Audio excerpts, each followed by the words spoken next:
Dalam berita terakhir tentang peningkatan ekonomi dan masalah COVID, Banpres sudah mencapai angka 13 triliun rupiah. Kalimat dalam headline media ini cukup mencetarkan otak nakal saya. Pertanyaan sederhana muncul, kenapa kalau bantuan disebut bantuan presiden? Sementara kalau hutang dikatakan hutang negara. Kenapa nggak dibalik? Bantuan negara pada saat memberikan stimulus dan hutang presiden pada saat pemerintah meminjam pada lembaga donor. Sehingga ketika sudah tidak menjabat, dia harus bertanggung jawab pada hutang yang dibuatnya. Benar deh, ini perlu nyali memang merubah negara ini. Kalau saya karena sontoloyo dan sangat cinta NKRI berani mengatakan hutang presiden dan bantuan negara yang akan dilakukan. Garansi, kalau ada hutang yang saya ambil sebagai pemimpin, maka selesai masa tugas saya lunasi, pasti. Tapi beban hutang pejabat sebelumnya senilai berapa saat ini ya kira-kira? 5.000 triliun kali ya? Ya saya tidak akan mau bayarin. Piye jala ikijal, kita buat deal. Wah ini ora, pasti pada nggak punya biji. Lebih baik jangan pilih Mardigu jadi presiden.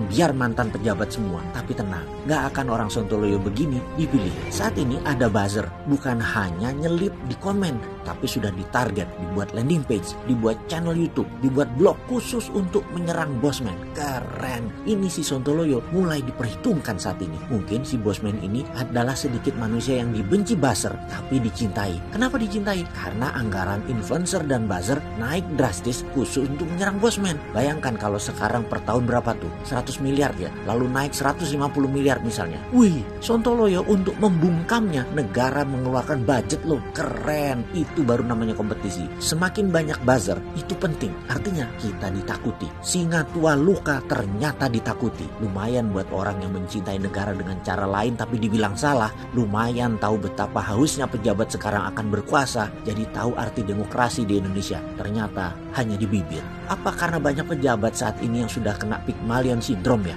Sehingga posesif akan jabatannya. Jabatan ini dilindunginya seakan milik pribadi dan abadi. Dan dibawa sampai mati. Wahai sahabat milenial dan zoomer, tahu nggak apa itu Pygmalion syndrome? Oke, saya ceritakan sedikit muasalnya. Ini sedikit hikayat Yunani. Ada seorang pematung kenamaan bernama Pygmalion. Suatu hari dia membuat patung wanita yang indah dari sebuah gading. Wanita cantik. Ternyata saking cantiknya, Pygmalion jatuh cinta pada patung tersebut. Dia perhatikan, dia liatin, dia sempurnakan, dan kemudian dia berdoa dengan kencang meminta para dewa agar patung itu bisa jadi manusia, bisa hidup. Pygmalion berdoa dengan sangat tulus dan menggetarkan hingga jagat dewa Brata pun akhirnya menyetujui, dan turunlah Dewi Afrodit dalam sebuah malam persembahan dan menghidupkan patung indah tersebut menjadi wanita cantik bernama Galatea, dan mereka pun menikah. Pygmalion sangat protektif terhadap Galatea hingga akhirnya menyengsarakan dirinya sendiri. Begitulah pejabat kalau terkena Pygmalion syndrome. Sindrom ini akan memprotek Galateanya sehingga tidak melihat kecantikan di tempat lainnya, sehingga tidak bisa melihat karya indah lainnya. Bahkan